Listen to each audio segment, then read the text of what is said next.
You're about to uncover the hidden prosperity ladder, the sacred map of abundance that explains why most remain confined to the same financial limits. This teaching exposes the levels of wealth nearly everyone overlooks and shows you how to rise where others stop. If you're ready to break free from restricted abundance, your journey begins here. The hidden prosperity ladder. You didn't arrive here by accident. Certain pages find certain souls. If this book found you, be sure to like and subscribe to this channel. I'm giving away a free physical copy of this book, packed with ancient wisdom and timeless insight. The details are in the pinned comment, so don't forget to check it out. Introduction. Imagine standing at the base of a magnificent crystal tower, its translucent walls reflecting infinite possibilities. This is your prosperity ladder, and each level vibrates at a distinct frequency that matches specific states of consciousness. The truth you're about to discover has transformed countless lives across centuries, yet remains hidden in plain sight. Wealth flows not from what you do, but from who you become. Take James, a talented software engineer who worked 18-hour days, believing hustle was the key to abundance. Despite his relentless effort, he remained stuck in the same financial bracket for years. His breakthrough came not from working harder, but from understanding the prosperity frequency principle. He learned that his inherited beliefs about money, that it required struggle, that wealth was scarce, that success meant sacrifice, were creating electromagnetic interference, blocking higher resonance bands of abundance. The first step in ascending the hidden prosperity ladder is recognizing that your current financial reality isn't a reflection of your worth or effort. It's simply feedback about which prosperity frequency you're currently tuned to. Think of it like a radio. You can only receive the stations that match your dial's setting. Your beliefs, emotions, and identity are the dial. Here's a profound truth. The universe doesn't respond to what you want. It responds to what you're being. Each prosperity band requires a specific vibrational match. When you're operating at a $50,000 frequency, you'll find it impossible to manifest $500,000 opportunities. Not because you're undeserving, but because you're literally not on the same wavelength. The practices you'll learn aren't about positive thinking or visualization. They're precise energetic adjustments that align your inner frequency with higher prosperity bands. This is sacred technology, as practical as it is profound. You're not learning to want differently, you're learning to broadcast differently. Stop forcing, start tuning. Your next level of abundance isn't waiting to be earned, it's waiting to be allowed. Part 1, The First Rungs, Awakening to Restricted Abundance. Chapter 1, The Invisible Gate. Eleanor Hayes lived the kind of life that seemed predestined, though she never consciously chose its direction. Growing up in a modest suburban home, she watched her parents navigate their financial world with a particular set of unspoken rules. Her mother always bought generic brands, clipped coupons religiously, and spoke in hushed tones about money being tight. Her father worked steady hours at the local factory, never asking for raises, always grateful just to have a job. When Eleanor entered the workforce, she unconsciously replicated these patterns with remarkable precision. Despite graduating with honors and having opportunities for advancement, she settled for entry-level positions that felt safe. Like her parents, she lived slightly below her means, saved cautiously, and viewed luxury as something reserved for others. Even when offered a management position, Eleanor declined, echoing her father's words about preferring to stay where things are stable. Walter Briggs' story illuminates a different facet of the same phenomenon. Born into a family of small business owners who had experienced a devastating bankruptcy in the 1980s, Walter inherited an invisible ceiling. His grandfather, father, and uncles all attempted various enterprises, but mysteriously scaled back or sold whenever their businesses approached the $500,000 revenue mark. They called it playing it smart or knowing when to cash out. Following family tradition, Walter started a promising tech consultancy. As his company approached the familiar $500,000 threshold, he began experiencing unexplained anxiety. Without realizing why, he started turning down large contracts and avoiding expansion opportunities. It wasn't until a business mentor pointed out the pattern that Walter recognized he was unconsciously honoring his family's unspoken agreement with limitation. These stories reveal how prosperity bands are often preset by our earliest exposures to money narratives. The limitations aren't in the circumstances. They're in the inherited frequencies we maintain without questioning. Every time Eleanor declined a promotion or Walter sabotaged growth, they were simply remaining faithful to their programmed resonance. Practice, the mirror of inheritance. Take a moment to sit quietly with your eyes closed. Visualize your childhood home and the conversations about money that filled those rooms. What phrases do you remember hearing repeatedly? What emotions colored those discussions? Now, examine your current financial choices and patterns. Where do you see echoes of those early experiences? What unspoken rules about money are you still following? Write down 3 financial behaviors you currently exhibit that mirror your family's patterns. For each one, ask yourself, is this truly my choice, or am I simply staying faithful to an inherited frequency? Let yourself feel the weight of these patterns in your body. Notice where you feel resistance or comfort. This awareness is the first key to changing your prosperity frequency. Remember, recognition precedes release. You cannot change a pattern you cannot see. These inherited limits are not your destiny. They are simply the first resonance band you were taught to occupy. Chapter 2. The Whisper of Want. Clara Whitfield grew up in a household where desires were treated as dangerous impulses that needed to be tamed. Her mother would often say, "Be content with what you have," while her father warned against getting too big for your boots.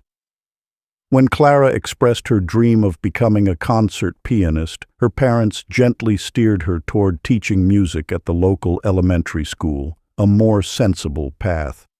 For years, Clara suppressed her yearning for more. She taught basic scales to young children while her own piano gathered dust at home. The shame of wanting more than her fair share had become so deeply ingrained that she could barely admit her dreams to herself. But desire, like water, finds its way through the smallest cracks. During quiet moments, Clara's fingers would dance across imaginary keys, playing concertos in empty classrooms after her students had gone home. The turning point came when she attended a master class by a renowned pianist. As the music filled the concert hall, Clara felt something ancient and powerful stirring within her. Not just the desire to play, but the recognition that this desire was itself a form of guidance. A cosmic compass pointing toward her true path. Harold Bishop's story offers a different perspective on desire's transformative power. As a middle-aged accountant, Harold had always dismissed his interest in traditional healing as impractical fantasy. But rather than diminishing with time, this desire grew stronger, becoming a persistent whisper he could no longer ignore. Instead of shame, Harold chose to view this longing as sacred instruction.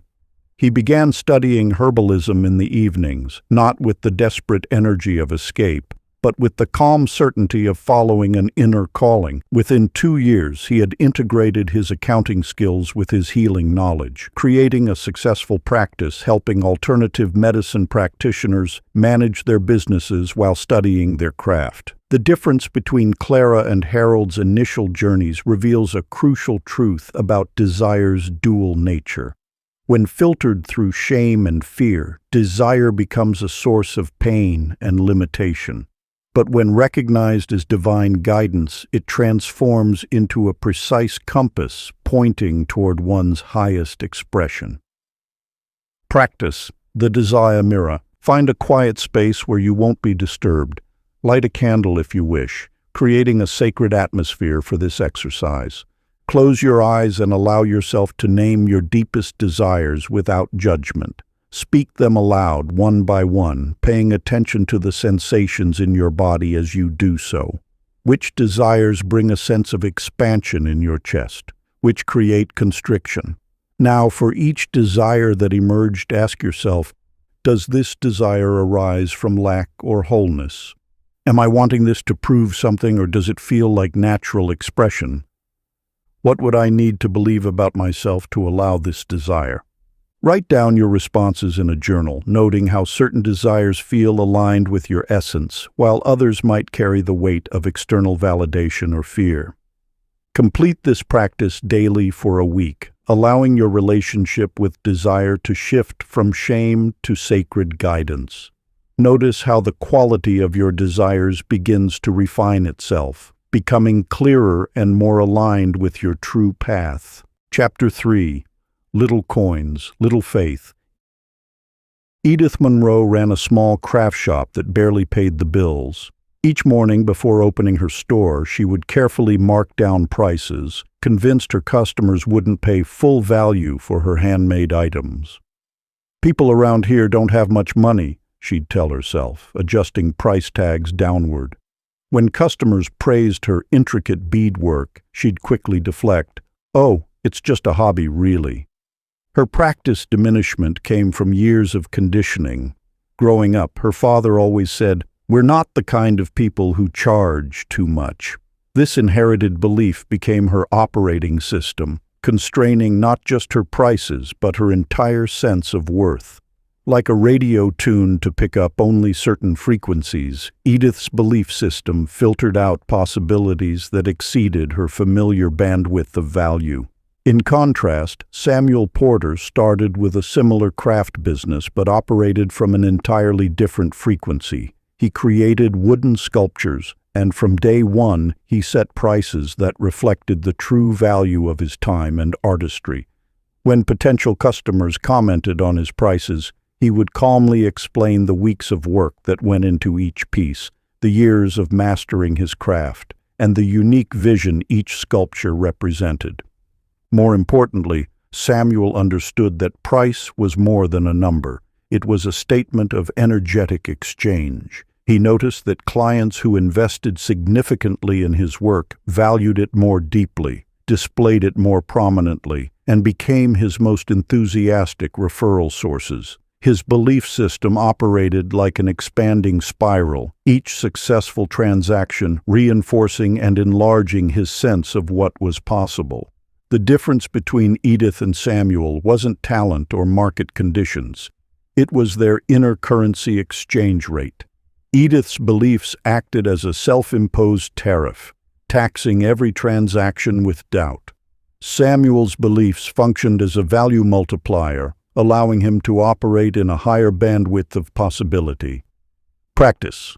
The value recalibration ritual. Set aside 30 minutes in a quiet space. Take 3 deep breaths to center yourself. Write down every service or product you offer, leaving space between each entry. Now, beside each item, write down 3 numbers. The price you currently charge, the price that makes you slightly uncomfortable, the price that seems impossible. For each item, close your eyes and imagine charging the impossible price. Notice the physical sensations and thoughts that arise. Don't judge them, simply observe. Now, speak these words aloud. I give myself permission to operate at a higher frequency of value. For the next 7 days, begin each morning by writing, "My worth is not determined by my past beliefs. I choose to expand my bandwidth of receiving." Each evening, record one instance where you noticed yourself automatically downscaling your value. Write down what a higher bandwidth response would have looked like. After 1 week, return to your list of prices. Notice how your relationship to the impossible prices has shifted. Choose one item or service and raise its price to the uncomfortable level. Observe how this decision affects your energy and interactions with clients. This is not merely a pricing exercise. It's a recalibration of your entire value frequency. As your inner currency strengthens, you'll find yourself naturally resonating with higher bands of prosperity. Chapter 4. The Bargain Mind. Margaret Dunn sat in her corner office on the 42nd floor, staring at the golden watch that marked 20 years of corporate service. The timepiece felt heavy on her wrist, not from its weight, but from what it represented. 2 decades ago, she had made a silent bargain, trading her dreams of becoming a photographer for the promise of a steady paycheck and benefits. Each morning she would arrive precisely at 7:45 a.m., arrange her desk with mechanical precision, and proceed through her day with calculated efficiency. Her colleagues praised her reliability, her supervisors commended her consistency, and her retirement account grew steadily. Yet beneath this carefully constructed facade of security, Margaret felt her spirit withering. The photographs she once took now gathered dust in her basement, her camera untouched for years. The wild creative energy that once defined her had been transformed into quarterly reports and risk assessments. She had become what she most feared: predictable, safe, and utterly disconnected from her essence.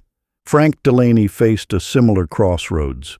After 15 years in corporate banking, he stood before his supervisor, declining yet another promotion.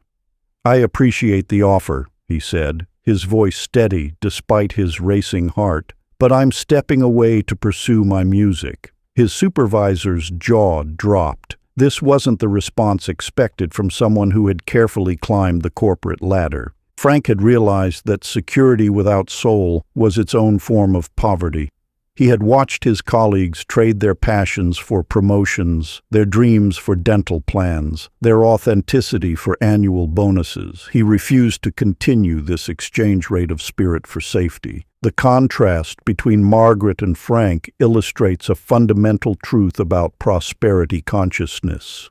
True security isn't found in external guarantees, but in the courage to honor your essential nature. Margaret's bargain for safety created a prosperity ceiling. Her energy could never attract opportunities beyond her self-imposed limitations. Frank's decision to reclaim his authenticity opened channels for abundance that his previous path had blocked. Practice. The Soul Contract Revision. Find a quiet space where you won't be disturbed for 30 minutes. Light a candle if possible. It represents illuminating hidden agreements. Part 1. Contract Audit. Close your eyes and ask yourself, what parts of my authentic self have I traded for security? What dreams have I postponed for safety? What talents lie dormant while I maintain the status quo? Write down each answer without judgment. Part 2. Contract Renegotiation. For each compromise identified, write a new agreement. I, your name, choose to reclaim specific aspect while maintaining my well-being. I declare that my security comes from expressing my true nature, not suppressing it. I release the belief that safety requires sacrifice of self. Part 3. Daily Reinforcement. Each morning for 21 days, place your hand on your heart and state, I choose both security and authenticity.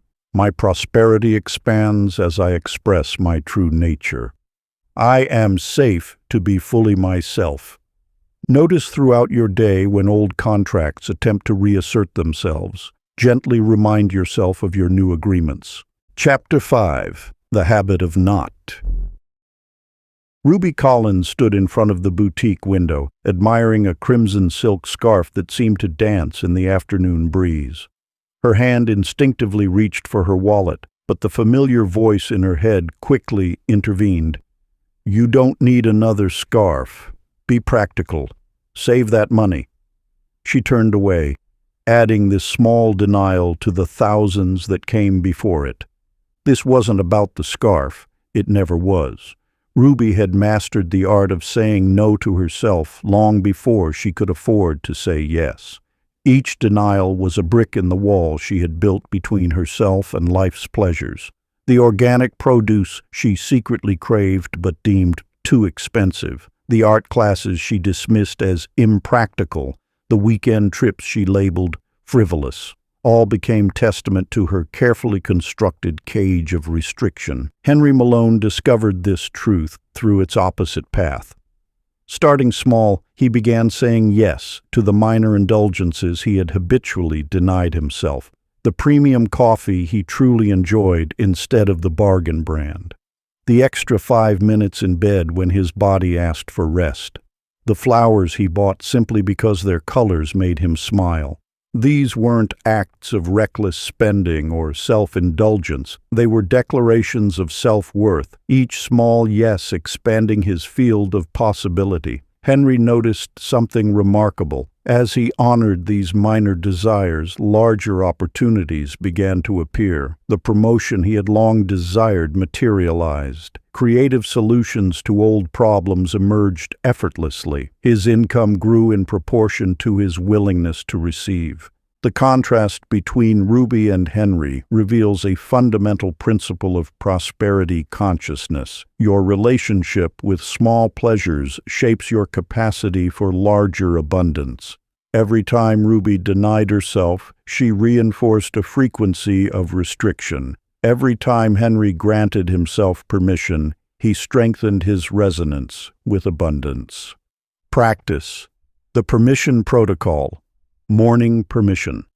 Setting upon waking, place both hands over your heart and declare, "Today I grant myself permission to receive good things." Take 3 deep breaths, allowing each exhale to release old patterns of restriction. Throughout the day, practice micro-permissions, evening integration. Before sleep, reflect on. Record these observations in a permission journal, tracking how your relationship with receiving evolves over time. Remember, this isn't about indulgence. It's about expanding your capacity to accept abundance in all its forms. Chapter 6: The Mirror of Scarcity.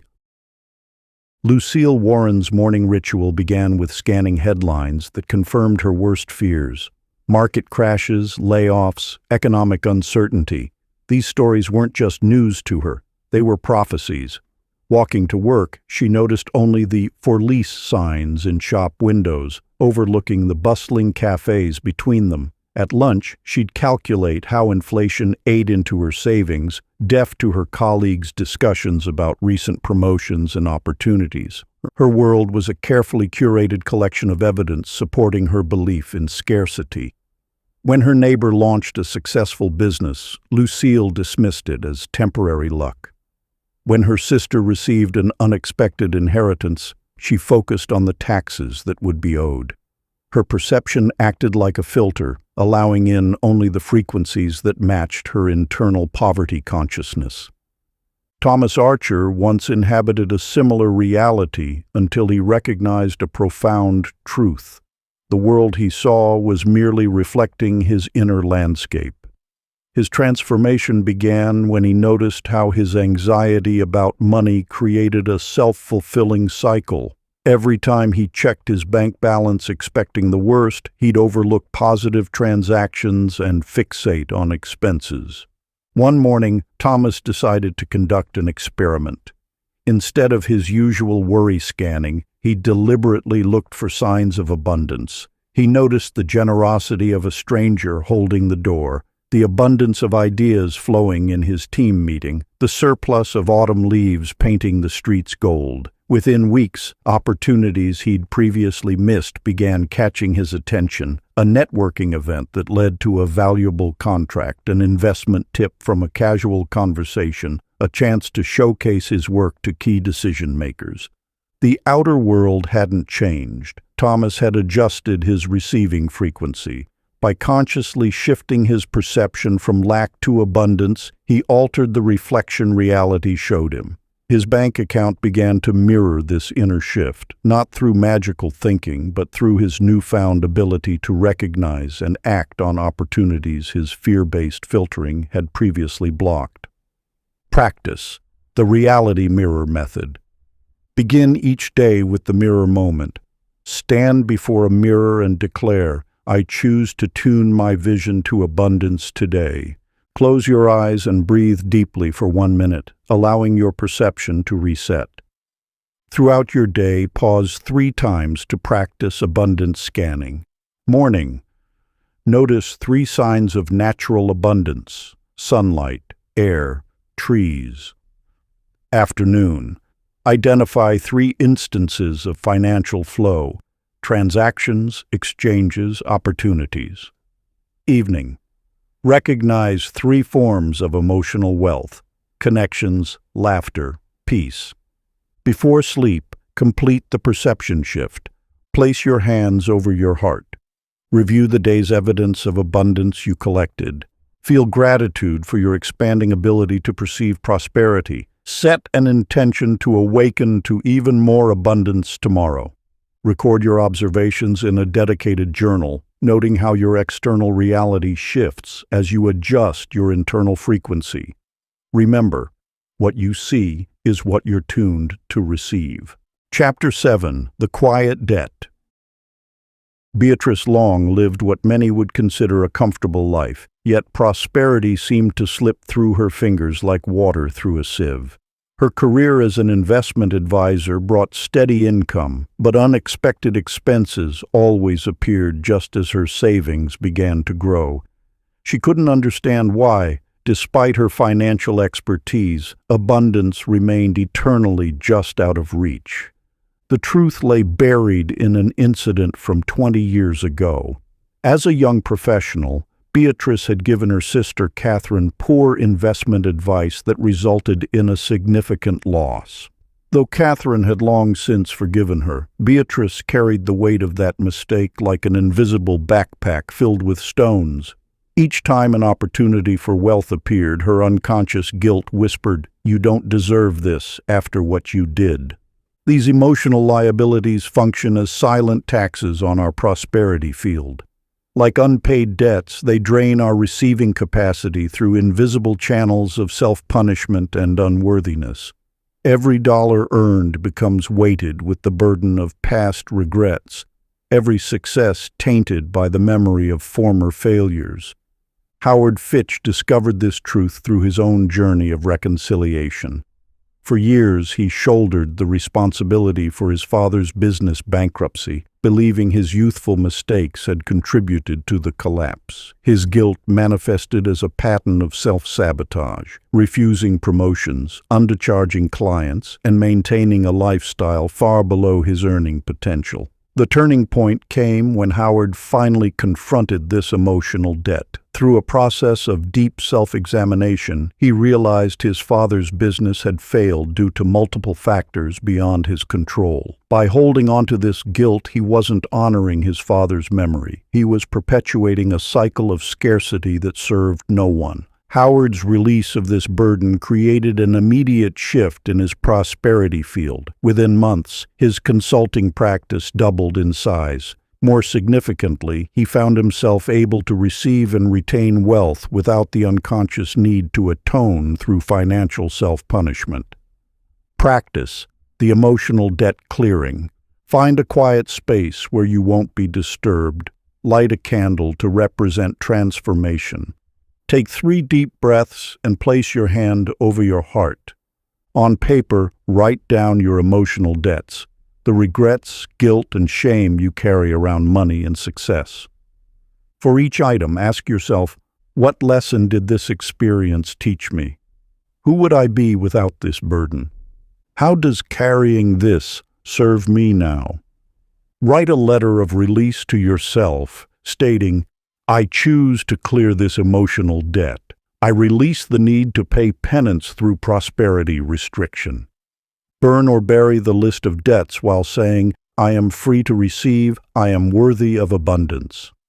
Complete this practice by placing both hands on your heart and declaring, "All accounts are now clear." Repeat this ritual monthly until you feel the emotional weight lift from your prosperity field. Chapter 8. The First Turning.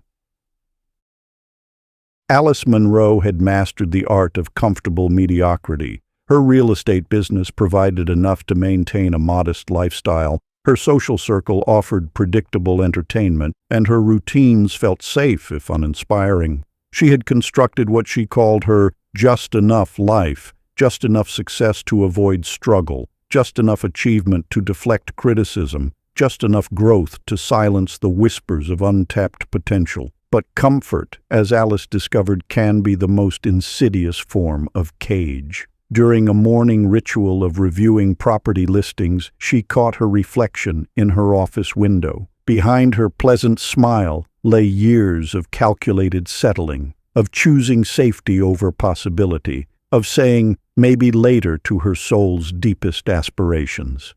That morning, Alice made what she later called her cliff-edge decision, the choice to stop maintaining and start climbing. She didn't just raise her sales targets, she reimagined her entire relationship with achievement. Instead of asking what's comfortable, she began asking what's possible. The shift wasn't in her actions first, but in her willingness to feel the discomfort of growth. Roy Callahan's story mirrors this fundamental shift. As a mid-level manager at a manufacturing plant, Roy had spent 15 years building a fortress of competence. His performance reviews were consistently above average, his team was stable, and his position secure. But during a leadership seminar, Roy confronted the cost of his safety-first approach, the slow death of his original vision to revolutionize industrial sustainability practices. In a single moment of clarity, Roy chose to abandon the familiar terrain of good enough. He didn't quit his job dramatically or make grandiose declarations. Instead, he made the more profound choice to stop seeing his current position as his final destination. This interior revolution, this first turning, restructured how he approached every aspect of his work. Within months, Roy began implementing small-scale sustainability initiatives in his department. Rather than waiting for corporate approval, he started documenting cost savings from these changes.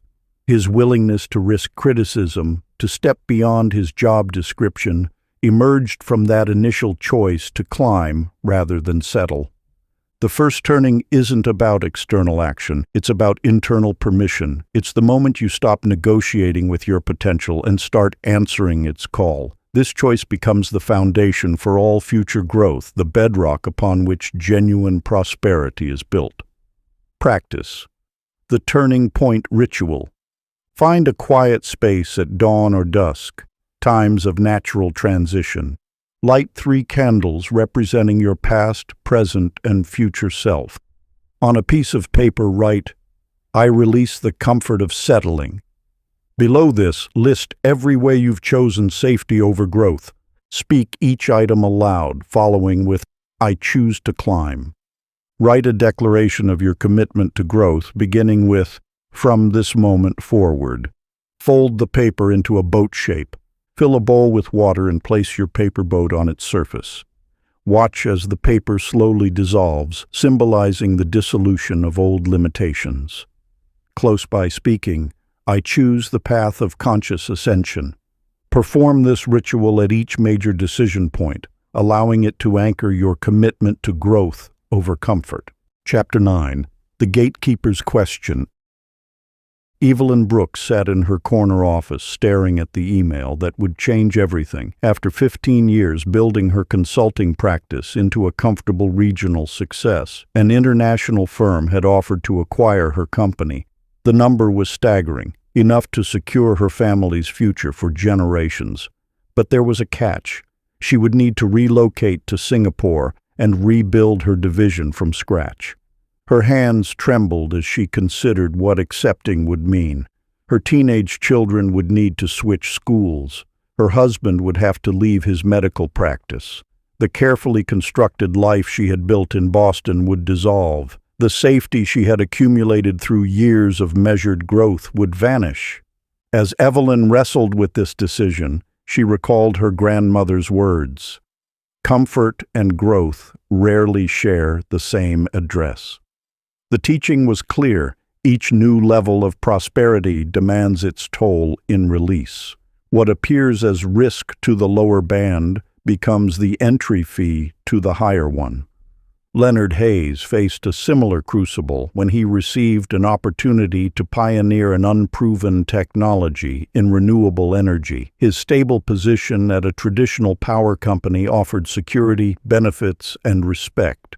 The startup venture offered no guarantees, only the possibility of transforming an industry. Leonard recognized that his hesitation wasn't about capability, but about identity. Could he become someone who trades certainty for possibility? He realized that his current success had become a gilded cage, protecting him from the very opportunities that could elevate his impact. One morning, Leonard wrote down everything he stood to lose by staying safe.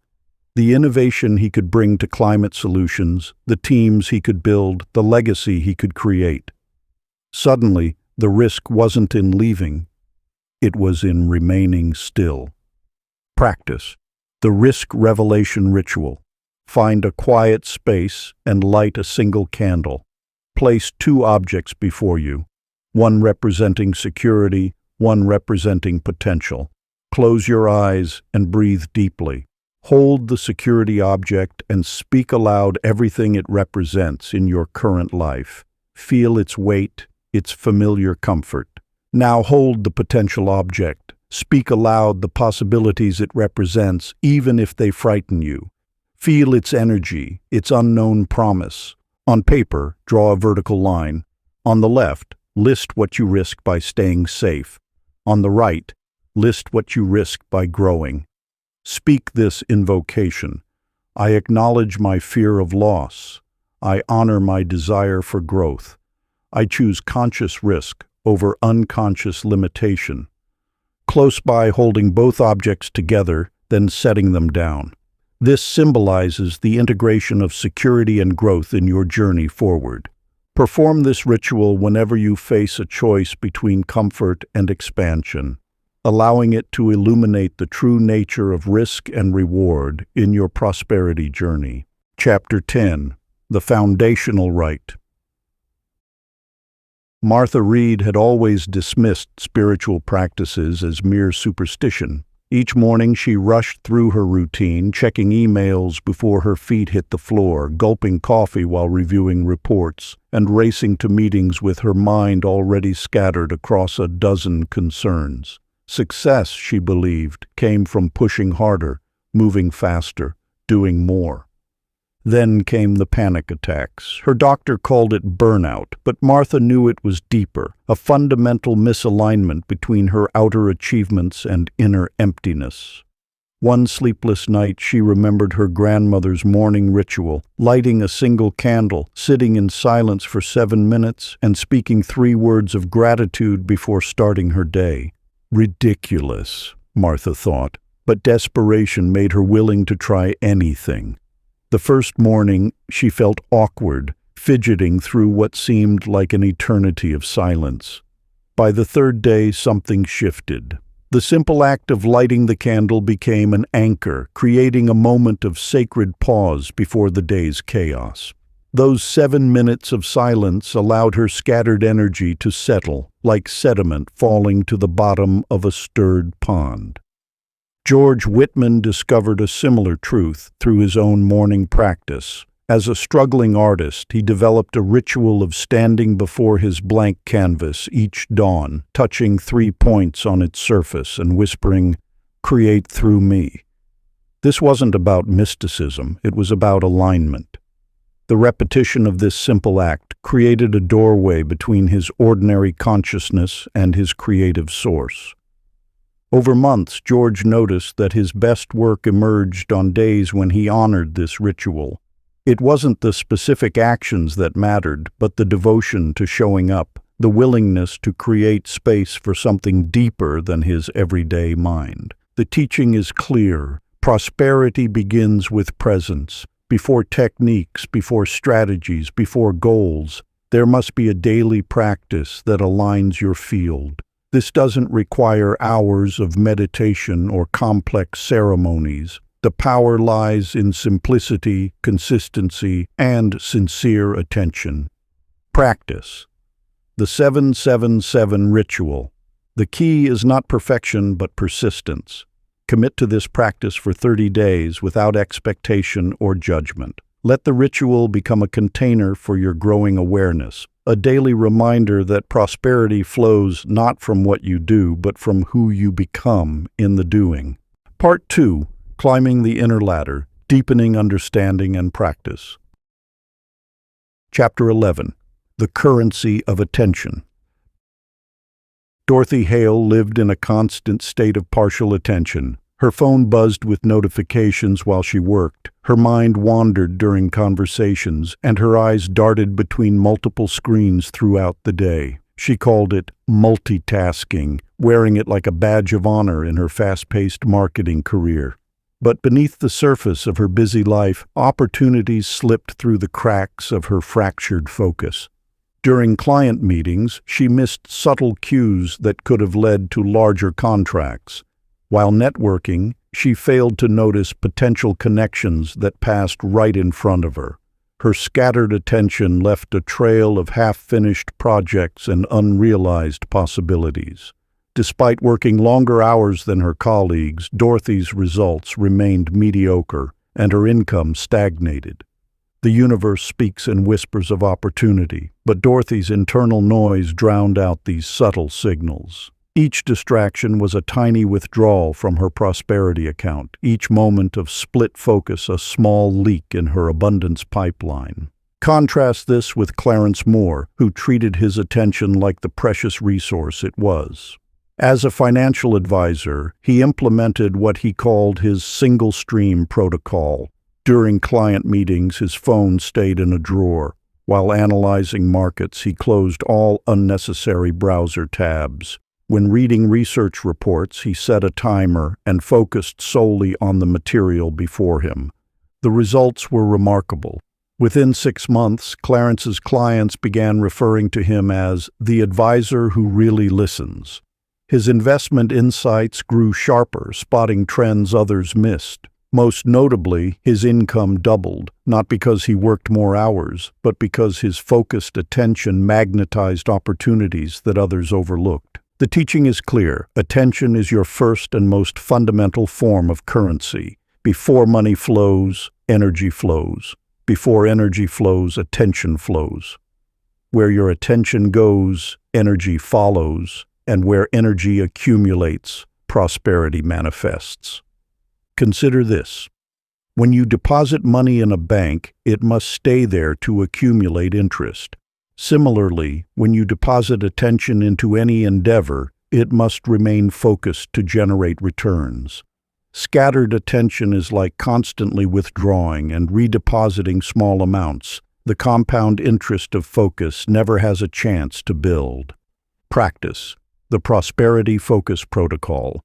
Begin each morning by writing down your 3 most valuable attention targets for the day. These are the areas where focused energy will yield the highest returns. Create sacred focus blocks, 30-minute periods of complete concentration. Turn off all notifications. Close unnecessary tabs. Breathe deeply and state your intention to direct all attention to one task. Set a physical anchor, perhaps a special stone or object on your desk. When you touch it, it reminds you to check, is my attention fully present or am I leaking energy? During conversations, practice maintaining eye contact and fully absorbing each word. Notice how others respond to your complete attention. End each day by reviewing, where did my attention flow most powerfully today? What opportunities did I notice when fully focused? What distractions drained my prosperity potential? Remember, your attention is the seed of your wealth. Plant it wisely, tend it carefully, and watch as life responds with increasing abundance. Chapter 12. The Alchemy of Belief. Mabel Grant collected limiting beliefs like others collected stamps, each one carefully preserved and regularly reviewed. Money is hard to come by. Success requires struggle. Wealth only comes to the lucky few. She arranged these thoughts in neat mental rows. treating them as absolute truths rather than inherited assumptions. Every morning, Mabel would review her bank account with trepidation, expecting the worst. When opportunities arose at her accounting firm, she'd immediately list reasons why they wouldn't work out. Her colleagues called her prudent and realistic, but beneath these labels lay a carefully constructed cage of self-imposed limitations. Her turning point came during a chance encounter with an unusual client who asked her a simple question: "What if your thoughts were seeds and your daily routines were the soil they grew in?" This question cracked open something in Mabel's carefully ordered world. Meanwhile, across town, Theodore Shaw conducted what he called his belief experiment. A middle school science teacher by profession, he approached his inner work with empirical precision. Instead of merely thinking positive thoughts, he created small daily rituals to embody new beliefs.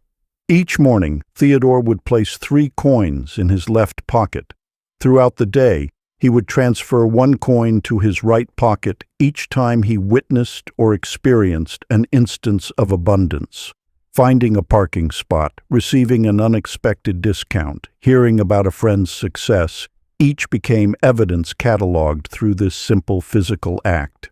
Within weeks, Theodore noticed himself actively seeking evidence of abundance, where before he had unconsciously filtered for scarcity. His simple ritual transformed abstract thoughts into tangible experience, creating a feedback loop that began reshaping his reality. The teaching reveals a fundamental truth: thoughts remain ethereal until given form through ritual. It's not enough to think differently. You must create physical anchors that pull new beliefs into material reality. Every thought pattern seeks expression through action, and every action reinforces thought patterns. This cycle either constrains or expands your prosperity field. Practice. The thought transmutation ritual. Begin each day by writing 3 limiting beliefs about prosperity on small pieces of paper.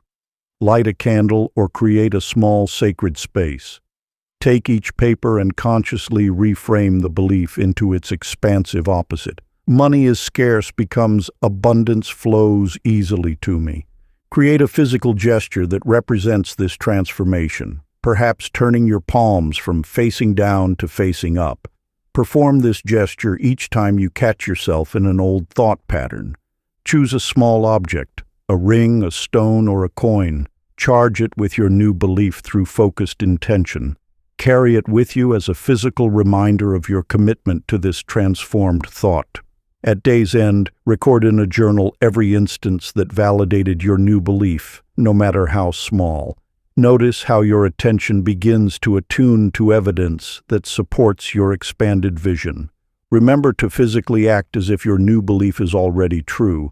Walk, speak, and make decisions from this elevated perspective. Let your body teach your mind through lived experience. This practice bridges the gap between mental concept and physical reality, creating a new foundation for prosperity to build upon. Chapter 13. The Emotion of Earnings. Agnes Carter had achieved what many would consider success. Her investment portfolio grew steadily, her career trajectory pointed ever upward, and her bank account displayed impressive numbers. Yet something essential was missing: the feeling of wealth itself. Each morning, Agnes would check her accounts, noting the figures with the same emotion one might observe the weather. Despite her material abundance, she moved through life with an underlying anxiety, as if prosperity might vanish at any moment. Her wealth existed on paper but failed to penetrate her emotional core.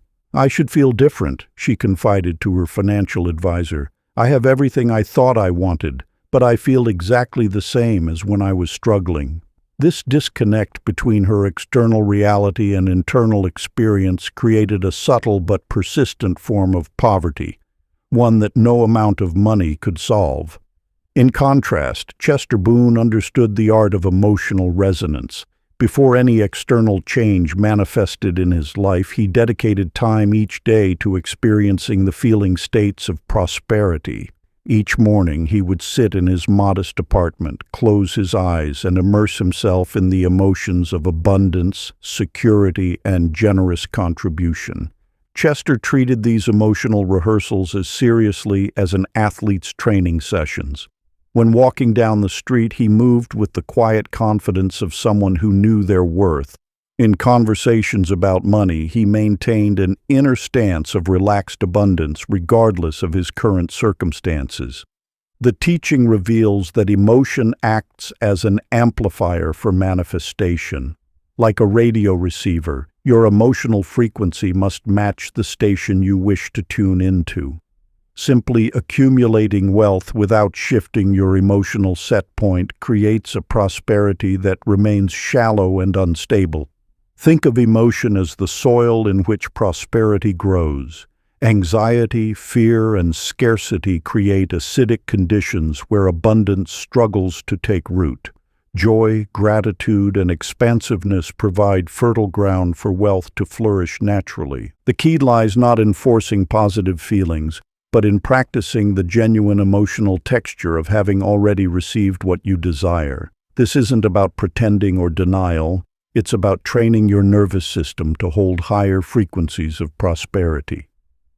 Practice the emotional resonance ritual. Find a quiet space where you won't be disturbed.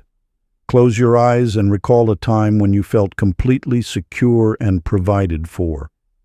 Notice the physical sensations associated with this state. Perhaps warmth in your chest, relaxed shoulders, or easy breathing. Now imagine your future self who has already achieved your desired level of prosperity. Step fully into this version of you. How does this future self carry themselves? What is their relationship with money? How do they feel when making financial decisions? Spend time each day inhabiting these elevated emotional states. Let them infuse your movements, color your voice, and inform your choices. Practice maintaining these feelings, especially when facing financial challenges or making money decisions. Record in a journal the specific physical sensations, emotions, and inner shifts that characterize your desired prosperity state. Return to these notes throughout the day, using them as touchstones to realign your emotional frequency. Chapter 14. The Threshold of Intention. Lillian Price embodied the scattered dreams of a generation. Her vision board displayed a collage of desires: a beachfront home, a thriving business, world travel, philanthropic pursuits. Each goal seemed worthy, yet none received her full devotion. She chased opportunities like a butterfly collector, darting from one potential venture to the next, spreading her energy thin across a dozen half-started projects. "I want it all," she would say, pride mixing with frustration in her voice. "Why should I have to choose?" But her results told a different story. Each divided attention yielded divided returns. Her business consulting practice limped along while she explored real estate. Her property investments stalled while she launched an online course. Her energy dispersed like light through a prism, beautiful but lacking the focused power to transform. The universe responds not to the quantity of our desires, but to the clarity of our command. A sovereign intention carries the force of absolute clarity. It is not a wish or a hope, but a decision already made at the deepest level. Most people's intentions resemble a committee meeting where every voice demands equal time. True power emerges when one voice rises above the rest, speaking with undiluted authority. Milton Royce understood this principle. After years of scattered pursuits, he stripped his focus down to a single sovereign aim: building a sustainable energy company that would transform his city's power grid. He removed every distraction that didn't serve this central purpose. His apartment walls, once covered with various inspiration, now held only engineering plans and energy distribution maps. "The moment I chose one path fully," Milton later revealed, "all my previous struggles with focus vanished. The universe seemed to reorganize itself around my decision. Resources that had been unavailable began appearing. people who could help manifest it at precise moments. Even obstacles transformed into stepping stones, as if reality itself had aligned with his unwavering intention. Practice the sovereign declaration. Find a quiet space where you can be completely honest with yourself. Take 3 deep breaths and allow your awareness to settle into your body. Now, ask yourself these penetrating questions. What single aim, if achieved, would most profoundly transform your life and serve the highest good? Don't rush this answer. Let it emerge from your depths, not your surface wants. Once you identify this aim, write it down in a single clear sentence. Speak it aloud 3 times, feeling the resonance of each word in your body. This is your sovereign declaration. For the next 21 days, begin each morning by reading your declaration aloud. Then close your eyes and feel the reality of it as already accomplished. Let all other goals and desires bow to this one sovereign intention. Each evening, review your day's actions and decisions. Did they align with your sovereign aim or scatter your power? Make adjustments accordingly. Remember, a sovereign intention isn't merely a goal, it's a command to life itself, backed by the full power of your unified being. When you speak with this level of clarity, the universe has no choice but to respond. Chapter 15. The Partnership Principle. Beulah Kent stood at the crossroads of her career, surrounded by business cards and LinkedIn connections, but feeling utterly alone. Her consulting practice had plateaued despite her expertise. She watched others with less talent surge ahead through strategic partnerships, while she remained stuck in the mindset of the solo achiever. "I can handle it all myself," became her mantra, until the universe delivered a humbling lesson. During a client project that stretched beyond her capabilities, she faced a choice: maintain the illusion of self-sufficiency or acknowledge her limitations and seek support. In that moment of surrender, something shifted. A colleague introduced her to a network of complementary professionals. Instead of seeing them as competition, she recognized how their different strengths could amplify each other's work. Within months, her influence expanded exponentially through these strategic alignments. The field effect of prosperity multiplies through conscious partnership. When 2 or more align their intentions while maintaining sovereign integrity, they create a resonance that attracts opportunities neither could access alone. Yet not all partnerships serve this higher function. Many drain energy through unconscious compromise or misaligned values. Orville Peirce understood this principle through painful experience. After several failed business partnerships left him disillusioned, he discovered the power of conscious collaboration. Running a small organic farm, he connected with local restaurants, forming relationships based on shared values rather than mere convenience. His humble approach, focusing on mutual benefit rather than personal gain, created a network of loyal allies. "I stopped trying to be everything to everyone," Orville explained, "and instead focused on being authentic with a few key partners who shared my vision." This shift transformed his struggling farm into a thriving ecosystem of interconnected businesses, each supporting the other's growth. The teaching reveals 4 essential criteria for partnerships that preserve integrity while magnetizing fortune.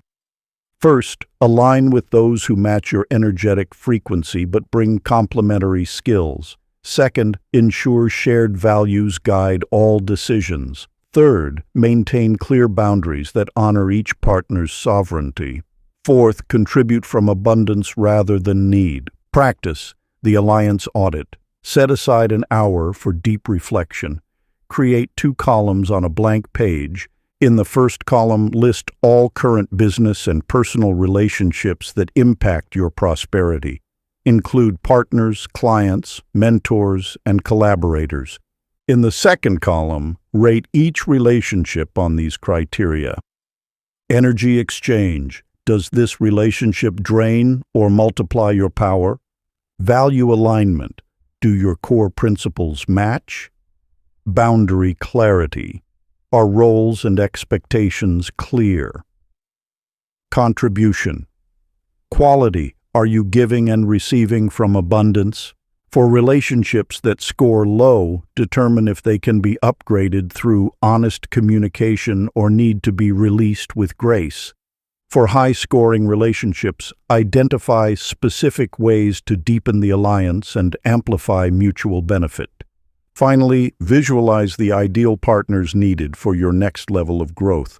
Write detailed descriptions of their qualities, values, and complementary strengths. Hold this vision while remaining open to how these allies may appear. Chapter 16. The Art of Sacred Negotiation. Etta Sullivan clutched the proposal in her hands, her heart racing as she sat in the waiting room. For years, she had undersold her consulting services, apologizing for her rates before clients could object. Every request for appropriate compensation came wrapped in justifications and disclaimers, diminishing both her worth and her clients' respect. Her turning point came during a meditation retreat where she witnessed a master teacher make a direct request for support. There was no hesitation, no shame, just clear, dignified asking that honored both giver and receiver. The elegance of that exchange shattered Etta's paradigm of asking as burden. She began studying the art of sacred asking, discovering that requests made from a place of authentic value create an energetic circuit of mutual elevation. When she finally stepped into her first high-stakes negotiation with this new understanding, the difference was palpable. Her request for a six-figure contract flowed from a place of knowing her worth, and the client responded with immediate respect. Rupert Lane embodied this principle in his real estate development work. Rather than approaching investors with desperate pitches, he invited them into opportunities for shared creation. His requests came from a place of abundance, clear offers that acknowledged both parties' value. When meeting resistance, he remained anchored in worth rather than sliding into compromise. I realized that diminished asking creates diminished results, Rupert reflected. When I began making requests that honored both my vision and my partner's contribution, the entire dynamic shifted. People respond to the energy behind the ask more than the words themselves. The teaching reveals 3 levels of asking that determine the response you receive. Contractional asking comes from fear and unworthiness, shrinking both parties. Transactional asking maintains equilibrium but lacks transformative power. Expansive asking elevates both parties into greater possibility. Practice the worth-aligned request. Before making any significant request, engage in this 3-part preparation. First, enter a state of centered calm. Feel your inherent worth, independent of any external validation. Let this worth fill your energy field completely. Next, clarify the essence of your request. Strip away all justification and explanation. What is the pure ask beneath the stories? Finally, visualize the request as a bridge of mutual benefit. See how granting your request serves the highest good of all involved. Now craft your request using this template. I am, state your truth without apology. I see, express the opportunity or possibility. I request, make the clear ask. This serves us both by state mutual benefit. Practice this with small requests until it becomes natural. Notice how people respond differently to asks made from worth rather than need. Before important negotiations, take time to align with your value. Make all requests from this grounded place of knowing. Trust that aligned asking magnetizes aligned receiving. Chapter 17. The Invisible Architecture. Sylvia Hart stared at her cluttered desk, overwhelmed by the scattered papers, unpaid invoices, and endless to-do lists. Despite earning substantial income as a successful therapist, money seemed to slip through her fingers like water. Her talent for helping others heal their emotional wounds stood in stark contrast to her own financial chaos. One afternoon, while organizing client files, she discovered an old journal from her grandmother, a meticulous record of household accounts spanning decades. Each entry, written in precise handwriting, detailed income, expenses, and investments. What struck Sylvia wasn't just the numbers, but the ritual care her grandmother had applied to managing wealth. This discovery led Sylvia to realize that prosperity wasn't just about earning. It required a supporting architecture of habits, routines, and systems. She began implementing simple daily practices, 10 minutes each morning reviewing accounts, weekly planning sessions for financial decisions, and monthly wealth-building rituals. Within months, the transformation was evident. Not only did her savings grow, but her entire relationship with money shifted from chaos to clarity. The very act of creating order around her finances seemed to attract more opportunities for growth. Jasper McCall's story illustrates the exponential power of systematic approach to wealth. As a small business owner, he struggled with inconsistent income until he implemented what he called his prosperity infrastructure. Every Monday morning, he reviewed his numbers. Every evening, he recorded the day's transactions. Each quarter, he assessed his business's financial health and adjusted his strategies. The system itself becomes a form of wealth, Jasper observed. It's like building a machine that generates clarity, which in turn generates opportunity. The more I honored these routines, the more my business flourished. The teaching reveals that sustained prosperity requires 3 levels of system: the daily foundation, regular habits that maintain financial clarity and connection; the weekly architecture, routines that align actions with wealth-building goals; the monthly mastery, rituals that expand capacity and correct course. Practice, the prosperity infrastructure. Create 3 sacred appointments with your wealth, morning minutes, daily. Sit in quiet presence with your financial reality. Review accounts, track expenses, and set clear intentions for the day's financial choices. This isn't about anxiety or control, it's about conscious stewardship. Weekly wealth window. Weekly. Schedule 1 hour to review your financial landscape, assess progress, make adjustments, and plan upcoming moves. Treat this time as seriously as you would a meeting with your most important client. Monthly money mastery. Monthly. Dedicate a half-day each month to deeper financial work. Review systems, celebrate progress, analyze patterns, and refine your wealth-building strategy. This is your time to think bigger and adjust your course as needed. The key is consistency over intensity. Small, regular actions create the invisible scaffold that supports expanding prosperity. Let these systems become as natural as breathing, and watch how they transform chaos into clarity, scarcity into abundance. Chapter 18: The Echo of Generosity. Matilda Reed clutched her designer purse closer as she passed the local community center's fundraising booth. Despite her substantial wealth as a successful real estate broker, she had mastered the art of deflecting any requests for donations or support. Her standard response, "I worked hard for this money," had become her shield against what she viewed as constant demands on her resources. Her office housed a collection of accolades and certificates, yet something felt stagnant. Deals that once flowed effortlessly now required exhausting effort. Referrals had slowed to a trickle. She couldn't shake the feeling that she was pushing against an invisible barrier. The turning point came during a chance encounter with Edwin Shaw, a mentor from her early career. Over lunch, she complained about the market's challenges. Edwin listened thoughtfully before sharing his own story of transformation. "I used to guard every penny like it was my last," he said. "Then I realized I was creating a closed circuit. Nothing new could flow in because I had shut down all outward channels." Edwin explained how he began what he called strategic giving, not from obligation, but as a conscious practice of energy circulation. He started small, sponsoring local youth sports teams.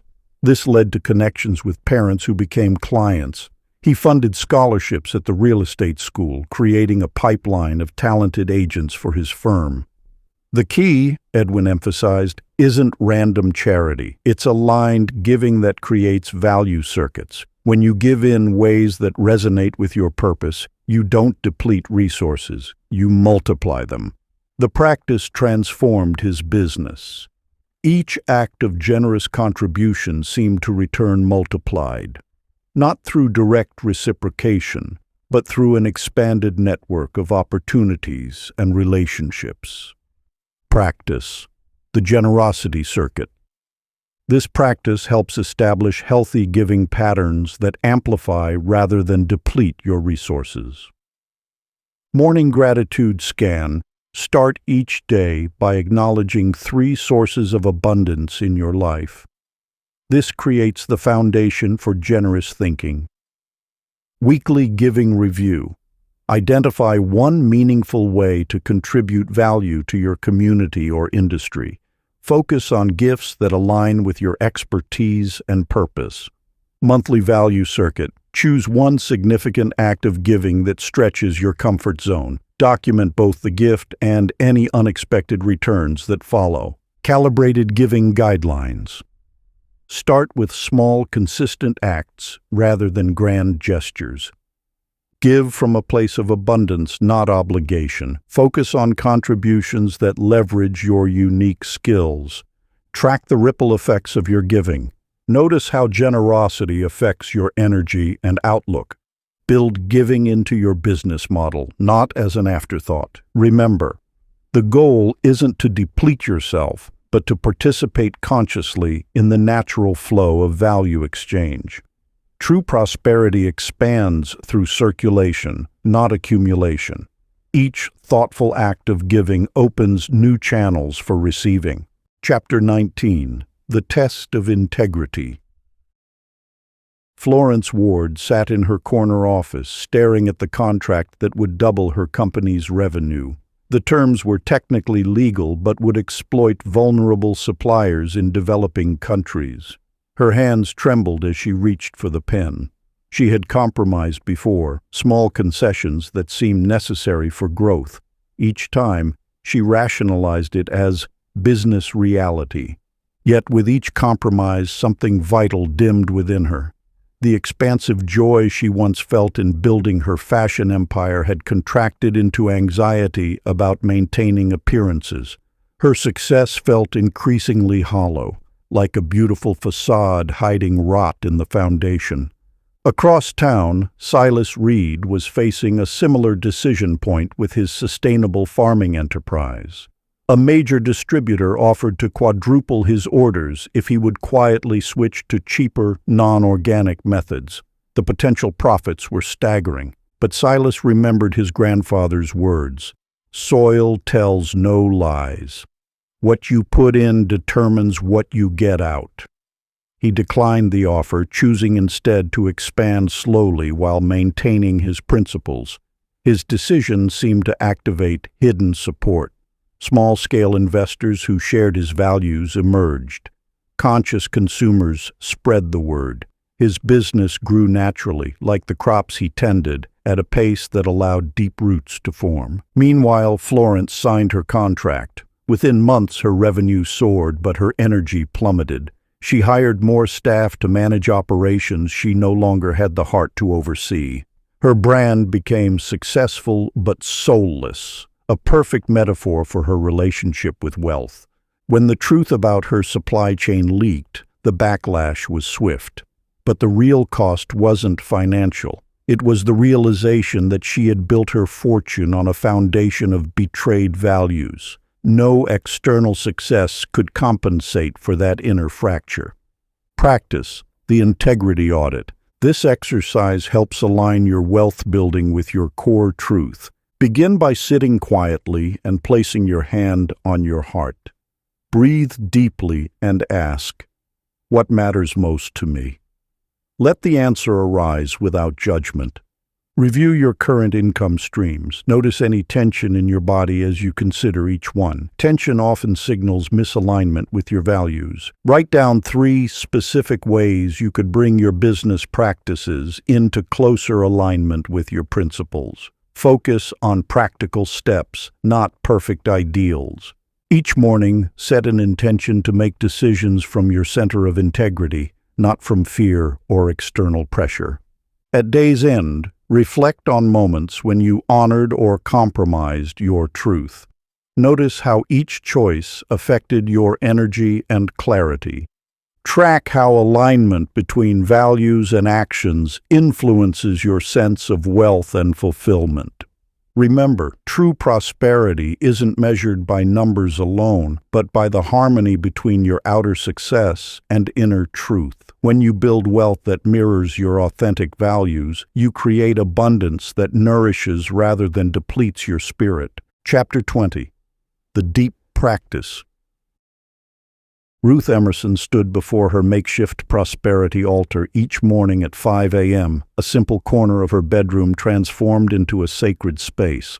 A small table held carefully chosen objects, a green candle representing growth, a crystal for clarity, and a leather-bound journal containing her highest aspirations. This wasn't mere decoration, it was her daily portal to higher prosperity bands. For years, Ruth had dabbled in various success practices, collecting wisdom but never fully integrating it.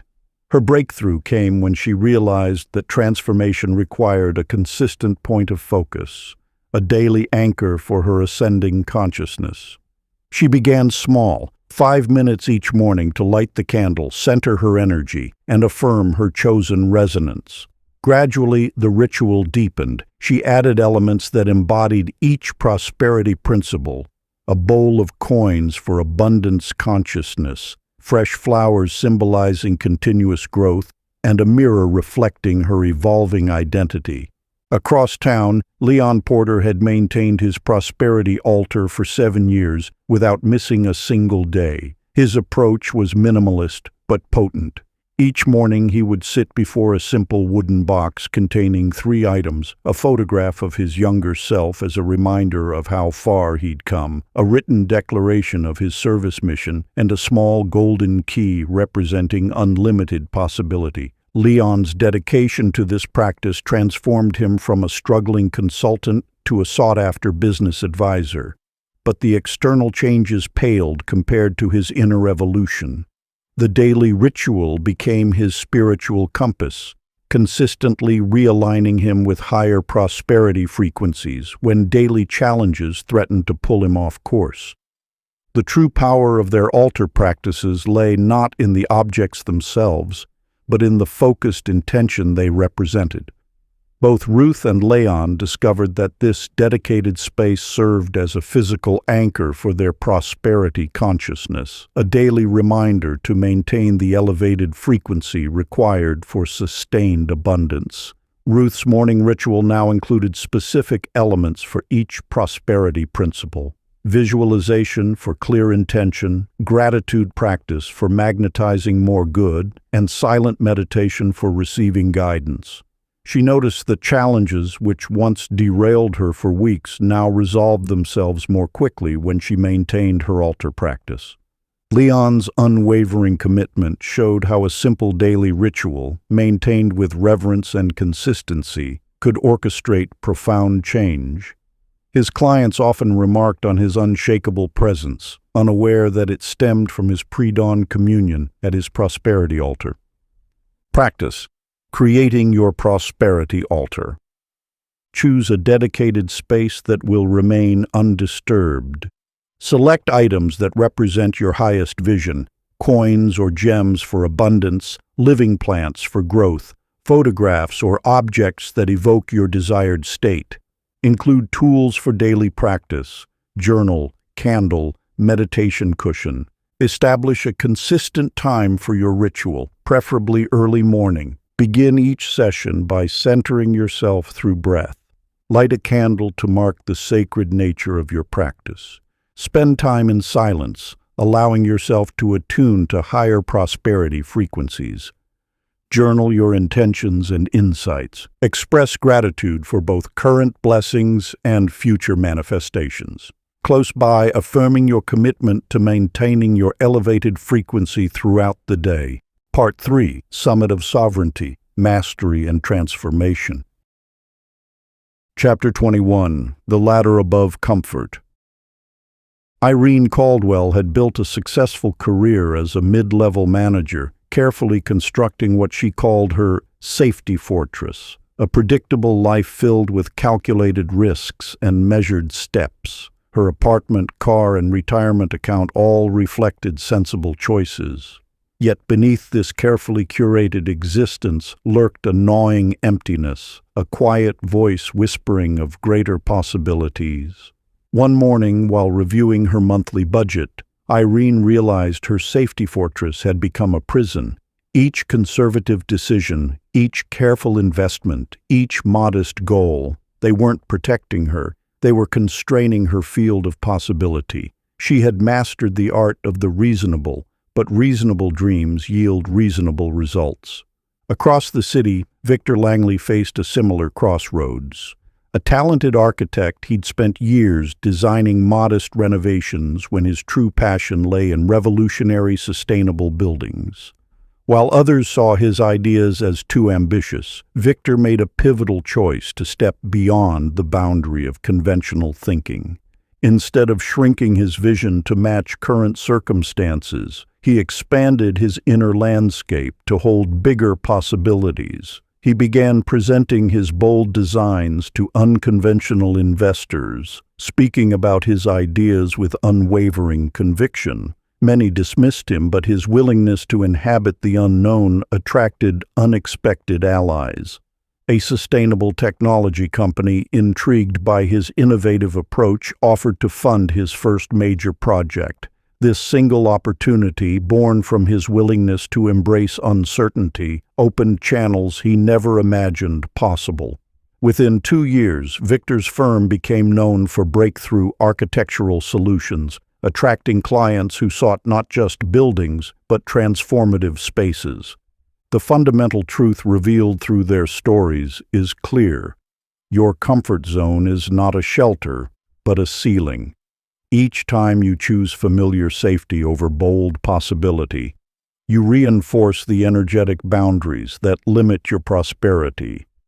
True safety lies not in avoiding the unknown, but in developing the capacity to move through it with grace. Practice. The possibility field expansion. Begin by sitting quietly with your eyes closed. Breathe deeply and center yourself. Visualize your current life circumstances as a sphere of light around you. Notice its boundaries, the edges of your comfort zone. Now imagine this sphere slowly expanding. Feel the edge of your known world gradually pushing outward. As the sphere expands, notice any resistance or fear that arises. Don't fight these feelings. Acknowledge them as natural responses to growth. See yourself standing confidently at this expanded edge. Feel the excitement of new possibility mixing with uncertainty. Hold this expanded state for several minutes, breathing steadily. Now, identify one action you can take today that lives at this new edge, something that stretches you beyond comfortable limits. Write this action down immediately after your practice. Commit to taking this action within 24 hours, regardless of doubt or hesitation. Repeat this practice daily, gradually expanding your field of possibility while taking consistent action from this enlarged space. Chapter 22. The Code of Rarefied Wealth. Cora Ellington had always sensed there were hidden rules governing success, principles that the truly prosperous seemed to understand instinctively. As a financial advisor, she observed how certain clients operated differently, moving through opportunities with an almost supernatural grace. These individuals weren't just wealthy, they were masters of invisible laws that most never recognized. Through careful observation, Cora began documenting these subtle patterns. She noticed how these rare individuals maintained unwavering clarity about their intentions, never diluting their vision with compromise or doubt. They possessed an uncanny sense of timing, knowing when to advance and when to hold steady, as if reading invisible signals in the market's rhythm. Most striking was their approach to stewardship. They treated wealth not as personal possession, but as a force to be channeled for greater purpose. Money flowed through them rather than to them, expanding their influence while paradoxically increasing their prosperity. Across town, Wesley Grant stumbled upon these same principles through necessity rather than study. After inheriting his family's struggling manufacturing business, he faced imminent bankruptcy. In desperation, he began examining the practices of those who had successfully transformed failing enterprises. Wesley noticed how they maintained absolute clarity amidst chaos, refusing to entertain scattered possibilities. He adopted this singular focus, eliminating product lines that didn't align with the company's core strength. When others pushed for quick fixes, he waited for precise moments to implement changes, sensing the natural rhythm of industry cycles. Most importantly, Wesley shifted from viewing the business as a personal asset to seeing it as a vehicle for community impact. He invested in employee development and local initiatives, treating profits as tools for collective growth rather than personal gain. This shift in perspective attracted unexpected opportunities and partnerships. Within 18 months, the company's revenue tripled. But the true transformation wasn't in the numbers. It was in how Wesley had learned to operate at a higher frequency of business consciousness. Practice. The 3 pillars. Integration. Set aside 30 minutes in complete solitude. Create 3 columns on a blank page labeled Clarity, Timing, Stewardship. Under Clarity, write down your most essential intention, stripped of all qualifiers and conditions. Refine it until it rings with absolute truth. Under Timing, document the natural rhythms in your field, market cycles, seasonal patterns, energy flows. Note when you feel most aligned with these rhythms. Under Stewardship, list 3 ways your success could serve a purpose beyond personal gain. Be specific about who or what would benefit. Spend 5 minutes in silent contemplation with each column, allowing the principles to settle into your consciousness. Choose 1 action from each column to implement within the next 7 days. These actions should stretch your current comfort zone while remaining achievable. Maintain this practice weekly, gradually building your capacity to operate at higher frequencies of prosperity consciousness. Chapter 23, The Work of Receiving. Evelyn Marsh built her reputation as everyone's helping hand. Her calendar overflowed with favors done for others, babysitting for neighbors, volunteering at food banks, organizing fundraisers for local causes. Yet when anyone tried to reciprocate, she'd wave them off with a quick, "Oh no, I couldn't possibly," or "That's really not necessary." Her resistance to receiving ran deeper than mere politeness. Each attempt by others to give back triggered an inexplicable discomfort, a feeling that she was somehow unworthy or taking something that wasn't rightfully hers. Even compliments made her squirm, deflecting praise with self-deprecating remarks. This imbalance created an invisible drain on her energy and resources. While she poured herself into giving, the natural flow of reciprocity remained blocked. Her garden remained untended because she couldn't accept a neighbor's offer to help.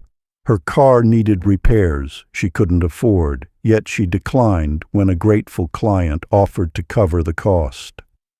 Across town, Harvey Lane faced a similar pattern until he discovered the anatomy of true receiving. He realized that his inability to accept help wasn't humility. It was a form of control, a way to avoid vulnerability and maintain an illusion of self-sufficiency. Harvey began with small experiments in acceptance. When a colleague offered to buy him coffee, he practiced simply saying "thank you" instead of insisting on paying. When his sister wanted to help organize his garage, he allowed her to contribute rather than protecting his independence. Each act of receiving required him to breathe through the initial discomfort, to recognize the subtle shame messages that had convinced him accepting help meant weakness. He learned to see how refusing gifts denied others the joy of giving, creating an energetic dam in the natural flow of abundance. As Harvey's practice deepened, he noticed how true receiving had nothing to do with deserving or earning. It was about allowing life's natural generosity to flow unimpeded, about honoring the sacred cycle of give and take that sustains all relationships. Practice the receiving ritual. Find a quiet space where you won't be disturbed. Place 2 empty bowls before you, one representing your capacity to give, one your capacity to receive. Take 10 deep breaths, focusing on the empty space within each bowl. Notice any resistance or discomfort that arises when you contemplate receiving. For 5 minutes, recall specific moments when you refused help, gifts, or appreciation. For each memory, place a small stone or token in the receiving bowl, acknowledging the flow you blocked. Spend another 5 minutes remembering times you gave to others. Place tokens in the giving bowl for each memory. Observe the balance or imbalance between the bowls. Without judgment, note where your natural flow might be restricted. Close by, holding both bowls with equal reverence, affirming, "I honor the sacred cycle of giving and receiving. I allow abundance to flow freely through my life." Practice accepting 3 small offerings this week: a compliment, a favor, a gift, without deflection or minimizing. Notice and release any discomfort that arises. Chapter 24. The Steward's Heart. Marjorie Flint's consulting firm exploded from a one-woman operation to a team of 30 in just 18 months. Her innovative approach to corporate restructuring had caught fire in the tech sector, bringing waves of high-profile clients and 7-figure contracts. But with each new milestone, something felt increasingly off-center.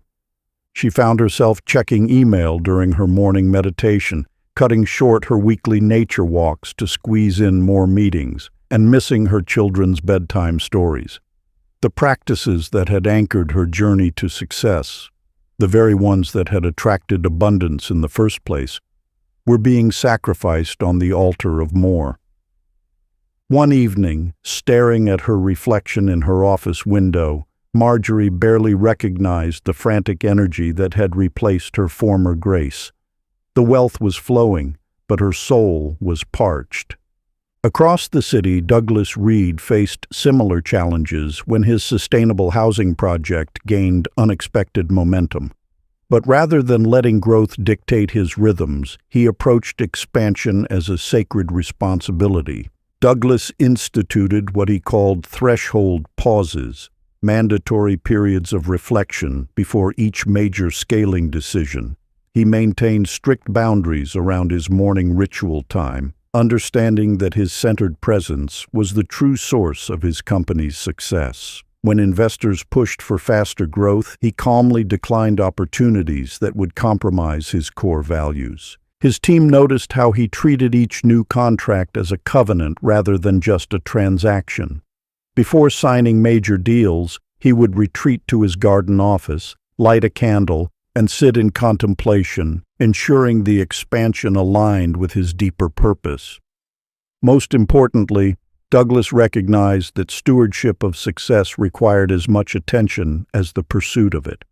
He viewed his role not as pushing for more, but as maintaining harmony between growth and grace.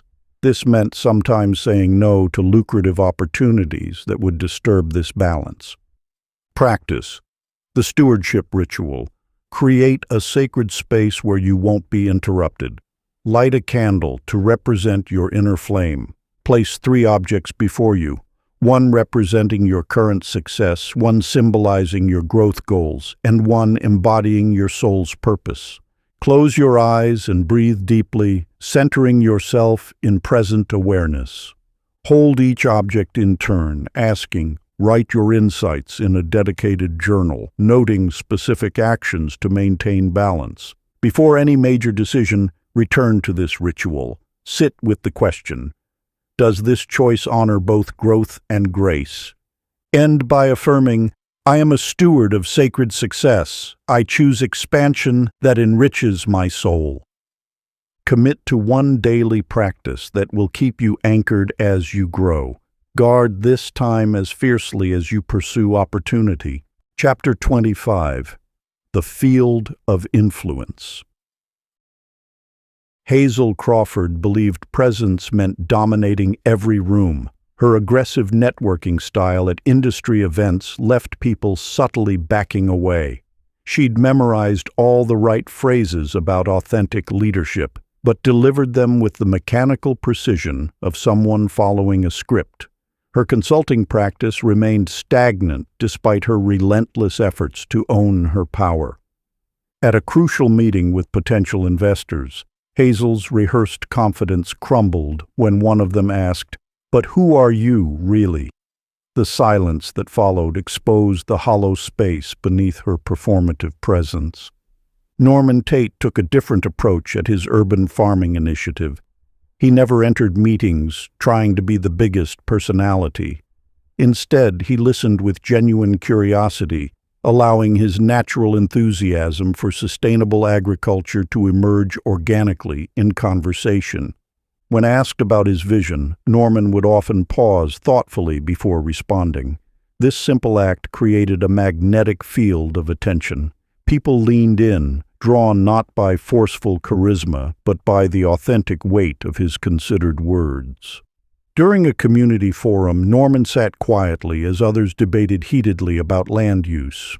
When he finally spoke, his measured insights about balanced urban development commanded the room's attention. He hadn't demanded the spotlight, it naturally found him. Resources began flowing toward Norman's projects without aggressive pursuit. Investors sought him out, attracted by the grounded clarity of his presence. His influence expanded like ripples in still water, moving outward in ever-widening circles of impact. Practice. The magnetic presence. Find a comfortable seat in a quiet space. Close your eyes and take 3 deep breaths, releasing any need to perform or impress. Feel the weight of your body settling into the chair. Notice the natural rhythm of your breath without trying to control it. Imagine yourself as a still pond. Each breath creates gentle ripples of influence that extend outward effortlessly. Recall a recent interaction where you tried to force your presence. Feel the tension that created. Now, release that forcing energy and simply allow yourself to be. Picture yourself in your next important meeting. Rather than pushing your energy outward, practice drawing others in through genuine attention and interest. Throughout your day, pause before speaking. Let your words arise from a place of authentic connection rather than strategic performance. When you feel the urge to dominate or control, return to the image of the still pond. Trust that your natural presence, like water, will find its own level and flow. Each evening, reflect on moments where you allowed your presence to emerge naturally versus times you forced it. Notice the different quality of connection and response. Remember, true influence doesn't push, it draws. Authentic presence doesn't demand attention. It attracts it naturally through the magnetic power of being genuinely present. Chapter 26. The Hidden Contracts. Frances Doyle sat at her desk, staring at another rejection letter for a promotion she deserved. Despite 15 years of dedication at her firm, her salary seemed permanently stuck at a familiar ceiling, exactly matching what her father had earned at his peak. The pattern was so consistent it could hardly be coincidence. "It's honest work," she'd tell herself, echoing her grandmother's oft-repeated wisdom. "The Doyles have always been working people." These inherited mantras played like background music in her mind, their subtle influence shaping every career decision she made. Leonard Price recognized similar patterns in his own life. For 3 generations, his family had run small local shops, never expanding beyond a single location. Know your place. his father would say. Big dreams lead to big disappointments. When Leonard first considered franchising his successful coffee shop, anxiety gripped him with unusual intensity. It felt like betrayal. During a powerful moment of clarity, Leonard realized these weren't just family sayings. They were unconscious pacts, agreements made in the name of loyalty and belonging. Each time he honored these invisible contracts by staying small, he was paying a hidden tax on his potential. The breakthrough came when Leonard performed a simple but profound ritual. He wrote down every family belief about money and success he could remember. Reading them aloud, he felt their weight, and for the first time, recognized them as choices rather than laws. I release any agreements that limit my prosperity, he declared, burning each written statement. I choose expansion while honoring my ancestors' wisdom. Within months, he opened his second location. Rather than rejecting his heritage, he found ways to embrace growth while maintaining the core values of quality and community that his family had always cherished. Frances discovered her own liberation through conscious examination. In quiet meditation, she identified the subtle ways she sabotaged opportunities that would take her beyond her father's income level. She realized her cap on earnings wasn't protection. It was a cage built from misunderstood loyalty. Practice releasing inherited limitations. Sit in a quiet space with paper and pen. Close your eyes and travel back through your family history. Listen for the money stories, the warnings, the definitions of enough. Write down every belief about wealth you inherited. Notice which ones feel like commandments rather than choices. For each limiting belief, speak aloud. I honor the protection and wisdom that created this belief. I now choose to release its hold on my prosperity. Create a new declaration of possibility that maintains family values while allowing greater abundance. Write it in present tense, as if already true. Each morning for 21 days, read your new declaration aloud. Feel the shift from unconscious limitation to conscious choice. Notice throughout your day when inherited patterns attempt to redirect your choices. Pause, breathe, and consciously choose your response rather than repeating family habits. Remember, you can honor your ancestors while choosing new levels of prosperity. Liberation from limiting pacts doesn't require rejection of family, only the courage to expand their vision. Chapter 27, The Prosperity Archetypes. Virginia Hale's days revolved around solving other people's problems. As office manager at a bustling law firm, she prided herself on being the go-to person who kept everything running smoothly. "What would we do without you?" her colleagues often said, reinforcing her helper identity. Yet, despite her competence and dedication, she remained stuck in the same role year after year, watching others advance while she maintained the systems that supported their success. The pattern extended beyond work. At home, Virginia organized family gatherings, managed her elderly parents' affairs, and volunteered extensively at her church. Her identity as the reliable helper had become so ingrained that she struggled to envision herself in any other role. Everett Sloan faced a similar revelation when examining his own behavioral patterns. As a talented graphic designer, he spent years executing other people's visions, taking pride in bringing their ideas to life. Yet something felt misaligned. During a profound moment of self-reflection, he recognized how deeply he had internalized the helper archetype, always positioning himself in supporting roles rather than initiating his own creative ventures. The shift began when Everett consciously stepped into the creator archetype. Instead of waiting for projects to come to him, he began generating original concepts and approaching potential clients with fully formed proposals. His energy transformed from reactive to proactive, and his income followed suit. The helper archetype serves at one frequency, he noted in his journal, while the creator operates at another. Both are valuable, but they attract different levels of abundance. Virginia's transformation started when she recognized how her helper identity, while noble, was keeping her in a limited energetic bandwidth. She began experimenting with the leader archetype, taking initiative in proposing new systems rather than just maintaining existing ones. The shift felt uncomfortable at first, like wearing clothes that didn't quite fit, but gradually her confidence grew. Practice. Aligning with your highest archetype. Find a quiet moment and reflect on the following questions. Which archetypal roles do you most naturally embody? Helper, creator, leader, warrior, teacher, etc. Notice how each role carries its own energetic frequency and attracts different opportunities. Write down 3 situations where you automatically assume the helper role. Now reimagine each scenario from the perspective of a creator or leader. Identify one small action you can take today that embodies your chosen higher archetype. Each morning, consciously choose which archetype you will embody that day. Notice how this choice affects your decisions and the opportunities that present themselves. Create a physical gesture or stance that represents your highest archetype.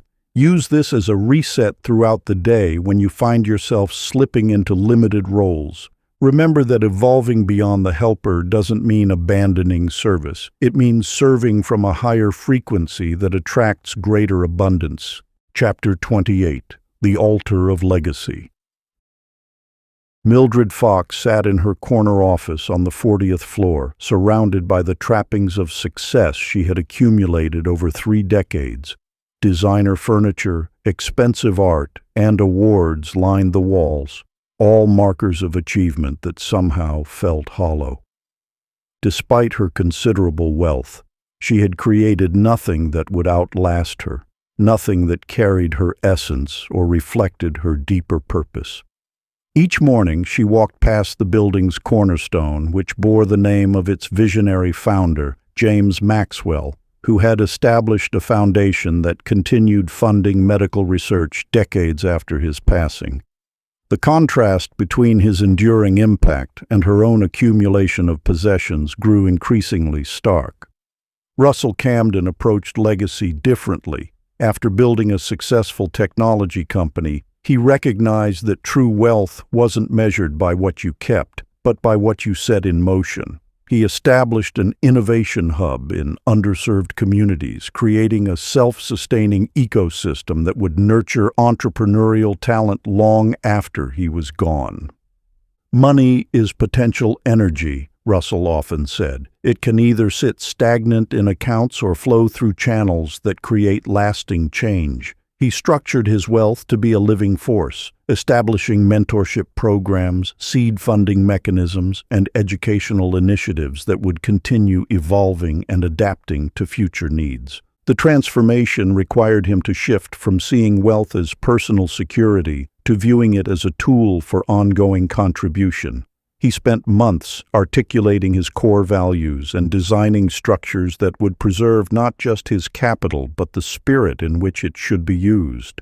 Mildred began to understand that her accumulation without purpose had created weight rather than wings.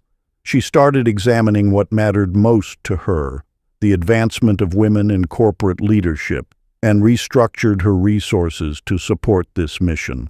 Her wealth took on new meaning as she designed programs that would continue opening doors for future generations. Practice. Creating your legacy blueprint. Sit in silence and envision your wealth as a river rather than a reservoir. What channels would you create to direct its flow? Write down the values and principles that should guide its movement.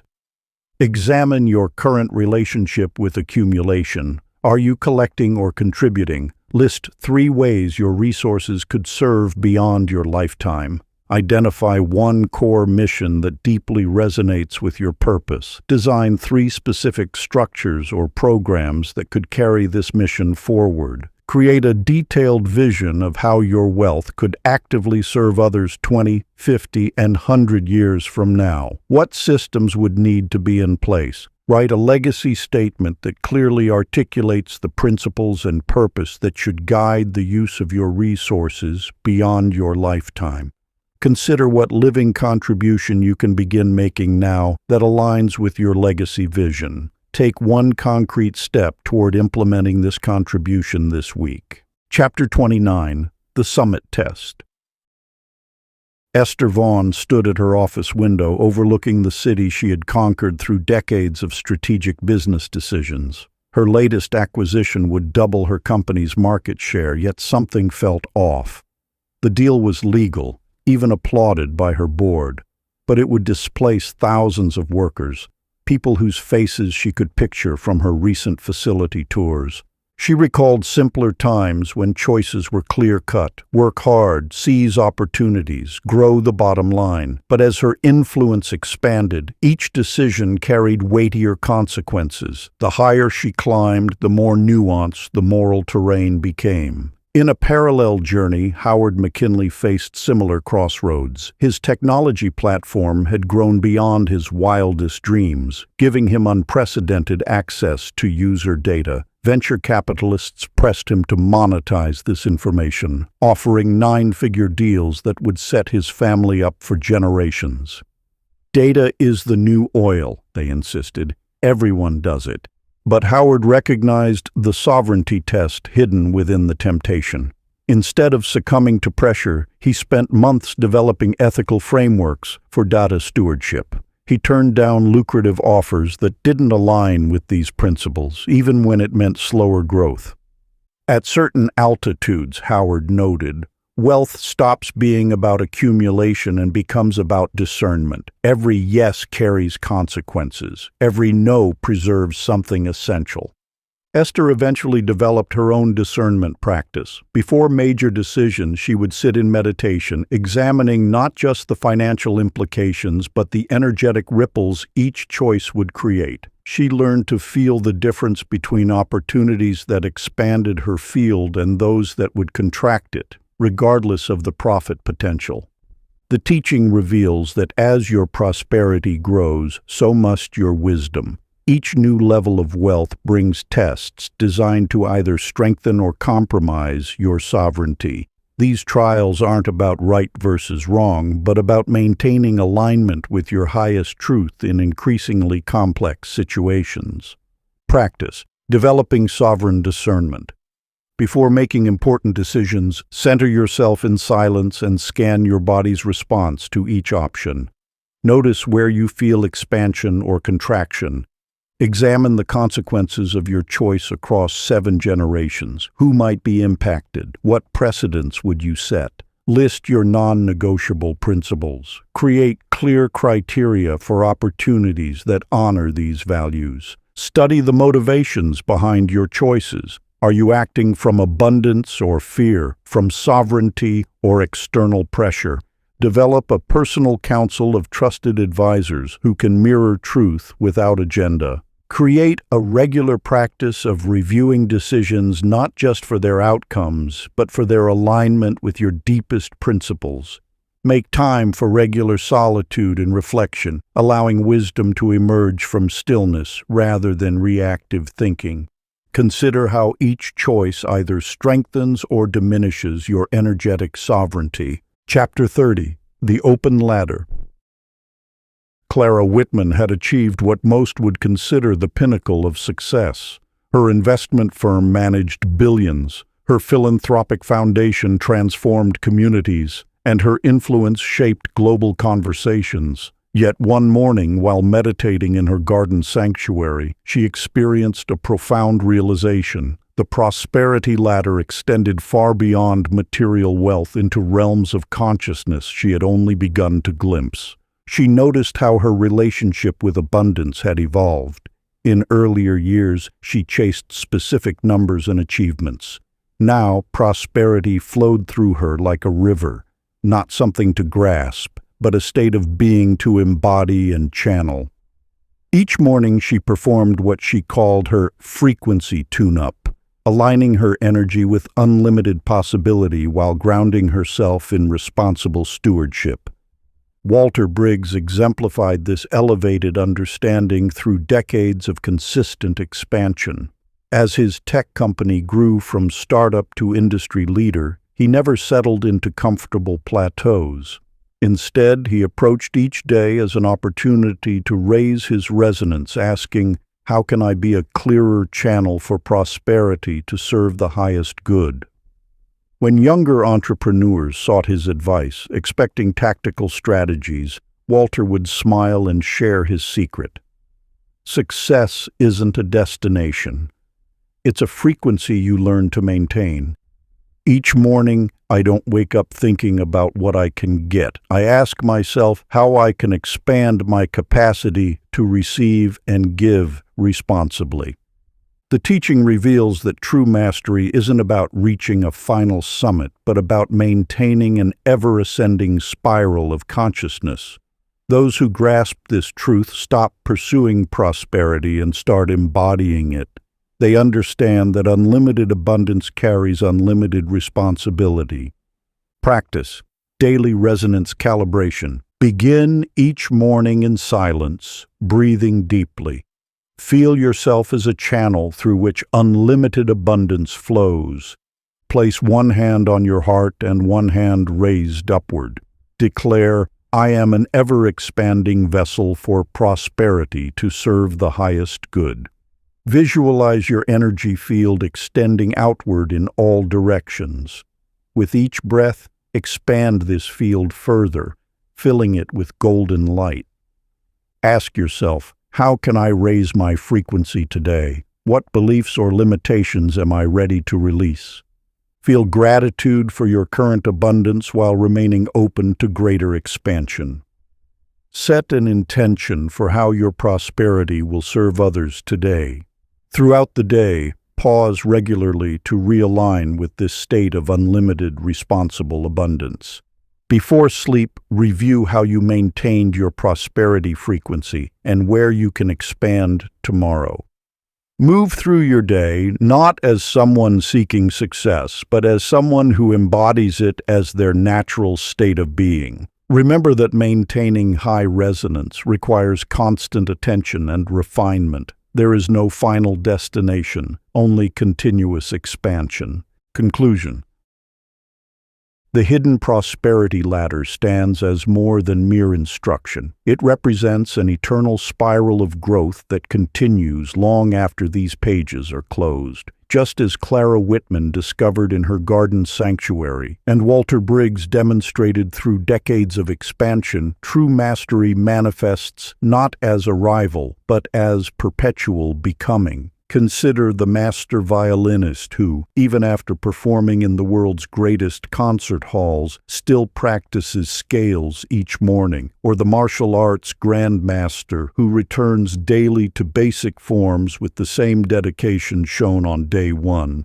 This is the way of prosperity consciousness, not a destination to reach, but a frequency to maintain and refine through devoted practice. The real work begins now.